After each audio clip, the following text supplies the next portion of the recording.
നമുക്ക് പോർച്ചുഗലിൻ്റെ മത്സരത്തിൽ നിന്ന് തുടങ്ങാം. പോർച്ചുഗലിന് 2 മത്സരങ്ങൾ കഴിഞ്ഞു.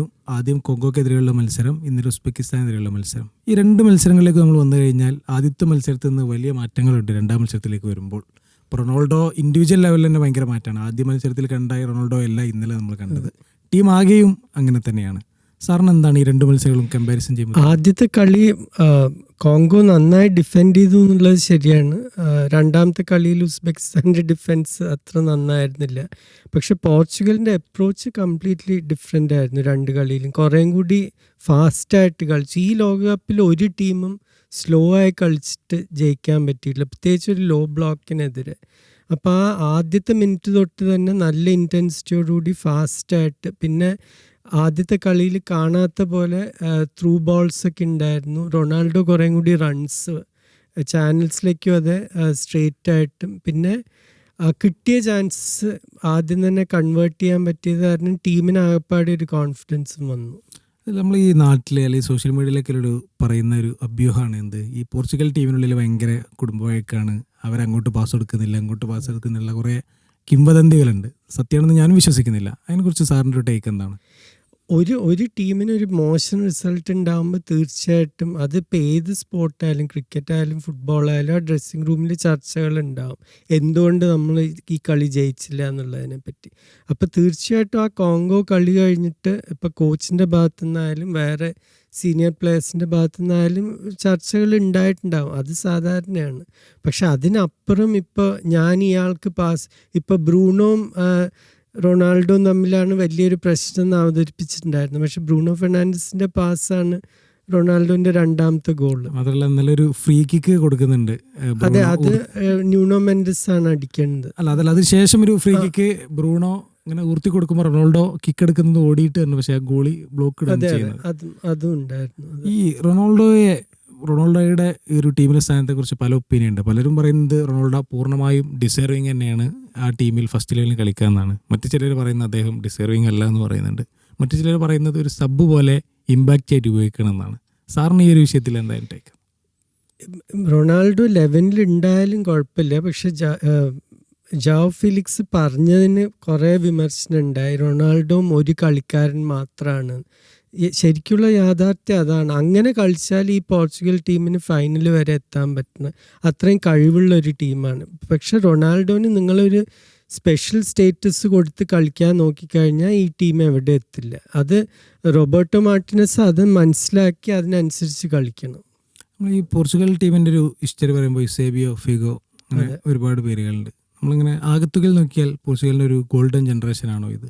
സാറിൻ്റെ അഭിപ്രായം? ഇത് തീർച്ചയായിട്ടും അത് ഇത്തവണ ജയിക്കാൻ അത്രയും സാധ്യത ഞാൻ ഒരിക്കലും ഇതിനു മുമ്പ് കണ്ടിട്ടില്ല. എന്നുവെച്ചാൽ മുമ്പത്തെ ടീമുകളിലൊക്കെ ഏതെങ്കിലും ഒരു പൊസിഷനിലോ 2 പൊസിഷനിലോ ഒരു ഗ്യാപ്പ് ഉണ്ട്.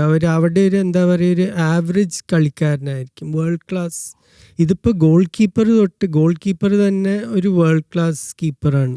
പിന്നെ ഏത് പൊസിഷൻ എടുത്തു കഴിഞ്ഞാൽ ഇപ്പോൾ ഒരു സംശയം ഉണ്ടായിരുന്നത് ആദ്യത്തെ കളിയിൽ റൂബൻ ഡിയാസ് ഫിറ്റായിരുന്നില്ല, ഇപ്പോൾ ഫിറ്റാണ്. ഇപ്പോൾ ആ പൊസിഷനും സെറ്റായി. പിന്നെ ഫുൾ ബാക്സ് പിന്നെ എല്ലാവർക്കും അറിയാം എത്ര മികച്ച ഫുൾ ബാക്സ്. പിന്നെ സെന്റർ ബാക്സ് ഏറ്റവും ചാമ്പ്യൻസ് ലീഗ് ജയിച്ച പെയറിംഗ് ആണ്. ഡിഫൻസീവ് മിഡ്ഫീൽഡത്തെ 2 പിവറ്റ്സ്. പിന്നെ ബ്രൂണോ ഫെർണാണ്ടസ് ഇപ്പോൾ അസിസ്റ്റ് റെക്കോർഡ് ആയിട്ട് വരുന്ന കളിക്കാരനാണ് EPL നിന്ന്. വൈഡ് പൊസിഷൻസിൽ ഒരാൾ ചെൽസിക്ക് കളിക്കുന്നു, പിന്നെ AC മിലാൻ, അനേക ഓപ്ഷൻസ് ഉണ്ട്. മറ്റേ കോൺസിസോ ബെഞ്ചിൽ നിന്ന് വരാനുണ്ട്. ബെർണാർഡോ സിൽവ ജയിക്കാത്ത ട്രോഫിയൊന്നുമില്ല. പിന്നെ CR7. അപ്പോൾ എല്ലാ പൊസിഷനും കവറുള്ള ഒരു ടീമാണ്. നമ്മൾ ഈ ഒരു CR7 എന്നുള്ള വ്യക്തിയിലേക്ക് വന്നാൽ, CR7 നമ്മൾ കാണുന്നത് 2004 മുതൽ മാഞ്ചസ്റ്റർ യുണൈറ്റഡിൽ കാണുന്നതാണ്. ആ മാഞ്ചസ്റ്റർ യുണൈറ്റഡിൽ കണ്ടിരുന്ന റൊണാൾഡോയിൽ നിന്നും പിന്നീട് അദ്ദേഹത്തിൻ്റെ തന്നെ കളിശൈലിയിൽ ഒരുപാട് മാറ്റങ്ങൾ വന്നിട്ടുണ്ട്. ഇപ്പോൾ റയലിൽ പോയപ്പോൾ അദ്ദേഹത്തിൻ്റെ റോള് ഡിഫറെൻ്റ് ആയിരുന്നു. അങ്ങനെ CR7 എന്ന് പറയുന്ന ഒരു പ്ലെയറുടെ ഒരു കരിയറിനെ സാർ എങ്ങനെയാണ് നോക്കി കാണുന്നത്? അദ്ദേഹത്തിൻ്റെ ഒരു ആദ്യം മാഞ്ചസ്റ്റർ യുണൈറ്റഡിൻ്റെ കൂടെ ഉണ്ടായിരുന്ന കളിക്കാരനൊരു വിങ്ങറായിരുന്നു ശരിക്കും. അത് ഗോൾ അടിക്കണ ഒരു വിങ്ങർ. പക്ഷെ എന്നാലും ഒരു ഗോൾ ഔട്ട്പുട്ട് നോക്കിക്കഴിഞ്ഞാൽ ഒരു സാലഡ് എത്രയൊന്നും ഗോൾ അടിച്ചിട്ടുമില്ല. അതൊരു ഗോൾ സ്കോററായി മാറിയത് ശരിക്കും റയലിൽ പോയിട്ടാണ്. അവിടെ ബേൽ, ബെൻസിമ ഒരു ഫ്രണ്ട് 3 വരുമ്പോഴാണ് ഏറ്റവും മികച്ച കളി കളിച്ചിട്ടുള്ളത്. അപ്പം ആ ഒരു വലിയൊരു മാറ്റമായിരുന്നു.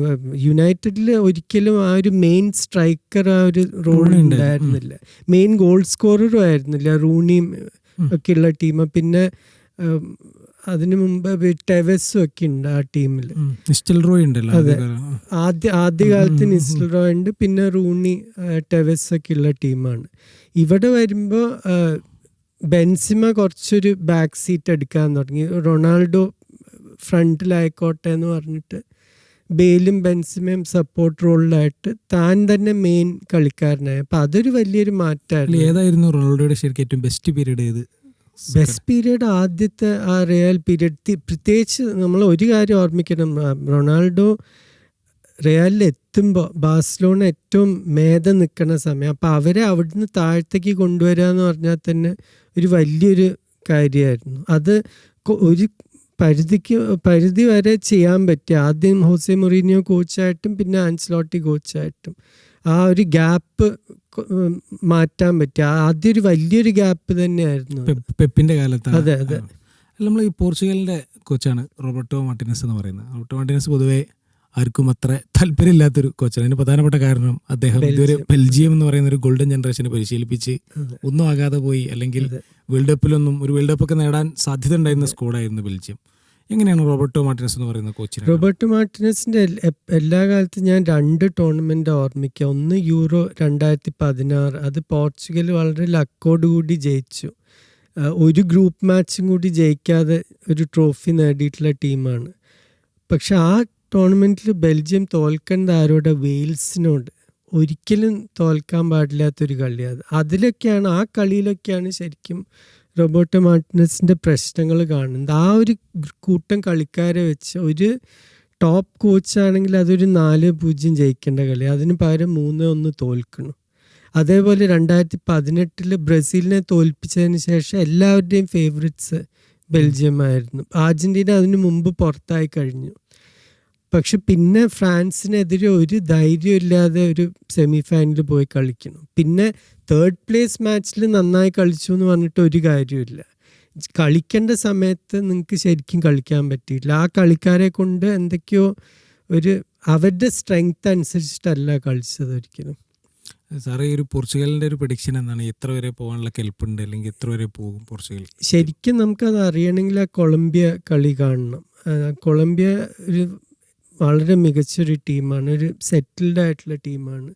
എല്ലാ പൊസിഷനിലും കുറേ നല്ല കളിക്കാരുണ്ട്. അപ്പോൾ ആ ഒരു കളി മറികടക്കാൻ പറ്റിക്കഴിഞ്ഞാൽ എൻ്റെ അഭിപ്രായത്തിൽ പോർച്ചുഗലിന് ചുരുങ്ങിയതൊരു സെമി വരെയെങ്കിലും എത്താനുള്ള സ്ക്വാഡ് ഉണ്ട്. പോസിറ്റീവായിട്ട് ഫാസ്റ്റ് ഇപ്പോൾ ഉസ്ബെക്കിസ്ഥാനെതിരെ കളിച്ച ആ ഒരു സ്പേസിൽ കളിക്കാൻ പറ്റിയ അവർക്ക് ഏത് ടീമിനെയും തോൽപ്പിക്കാം. നമ്മൾ ഈ പോർച്ചുഗലിനെ കുറിച്ച് പറയുമ്പോൾ പൊതുവെ റൊണാൾഡോ ഫാൻസ് ഒരു വിഭാഗമെങ്കിലും അവകാശപ്പെടുന്നുണ്ട്, എന്താണ്, ഞങ്ങൾ ഏറ്റവും വലിയ കാലമാണ്, ഇതിനു മുമ്പ് റൊണാൾഡോക്ക് മുമ്പ് ഒരു കാലം പോർച്ചുഗലിന് ഇല്ല എന്നൊക്കെ പറയുന്നുണ്ട്. അത് ശുദ്ധ മണ്ടത്തരാണ്. ആ ഒരു കാലം സാർ പറഞ്ഞു. അതിപ്പം ആദ്യം യുസേബിയോന്റെ തലമുറ, അതിപ്പോ അന്താരാഷ്ട്ര ഫുട്ബോളിൽ മാത്രമല്ല ക്ലബ് ലെവലിലും ബെൻഫിക്ക ഒരു കാലത്ത് യൂറോപ്പിലത്തെ ഏറ്റവും വലിയ ടീമായിരുന്നു. പിന്നീടാണ് അയാക്സ് ഇവരൊക്കെ വരുന്നത്, AC മിലാനൊക്കെ വരുന്നത്. അത് കഴിഞ്ഞിട്ടും 90കളിൽ ഫീഗോൻ്റെ, ന്യൂനോ ഗോമസ്, റൂയി കോസ്റ്റ എല്ലാ കാലത്തെയും ഏറ്റവും മികച്ചൊരു പോർച്ചുഗീസ് മിഡ്ഫീൽഡറാണ് ഫീഗോൻ്റെ കൂടെ.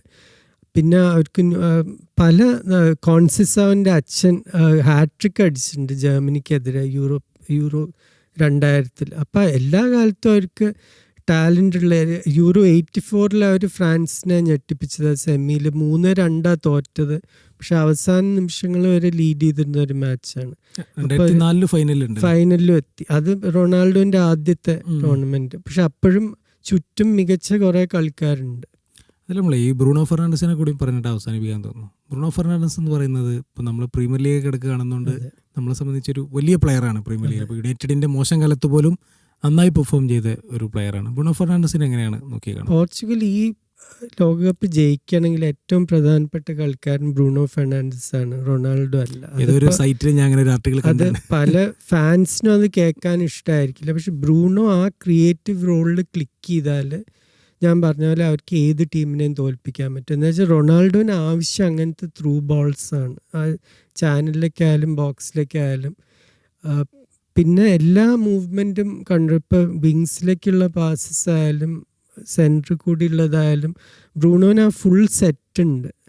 അപ്പോൾ അത് യുണൈറ്റഡിന് ചെയ്യണ പോലെ പോർച്ചുഗലിനും ചെയ്യാൻ പറ്റിയിട്ടുണ്ടെങ്കിൽ ഈ ടീമിനെ ആരെയും തോൽപ്പിക്കാൻ പറ്റും.